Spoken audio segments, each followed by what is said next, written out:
నిన్నటికి నిన్న ముఖ్యమంత్రి గారి సొంత ఊరు కొండారెడ్డిపల్లిలో ఇద్దరు మహిళా జర్నలిస్టులు ఏమడిగినారు? పోయి వాళ్ళు ముఖ్యమంత్రిని బూతులు తిట్టినరా? ముఖ్యమంత్రి లాగులో తొండలిసి పెడతామని చెప్పినరా? ముఖ్యమంత్రిని చెట్టు గట్టేసి కొడతామన్నారా? ముఖ్యమంత్రి గుడ్లు బీకి గోటీలాడతామన్నారా? ఏమన్నారు? ఏం తప్పుడు మాటలు మాట్లాడినారు?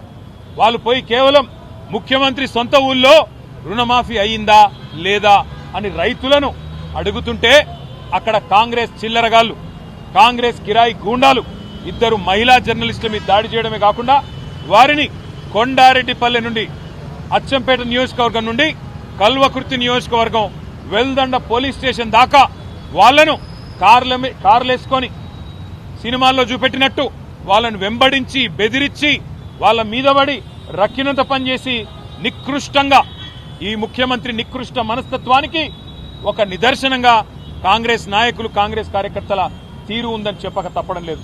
ఇవాళ నేను అడుగుతా ఉన్నా, ఏం తప్పు చేసినారా ఇద్దరు ఆడబిడ్డలు? వాళ్ళిద్దరికీ ఇవాళ ముఖ్యమంత్రి గారికి క్షమాపణ చెప్పాలా? నీ సొంత ఊర్లో, నీ సొంత ఇంటి ముందు ఇద్దరు తెలంగాణ ఆడబిడ్డల్ని, విజయారెడ్డిని, ఆవుల సరితా యాదవ్ని ఇద్దరిని అవమానించింది నీ పార్టీ. ఎందుకు అవమానించింది?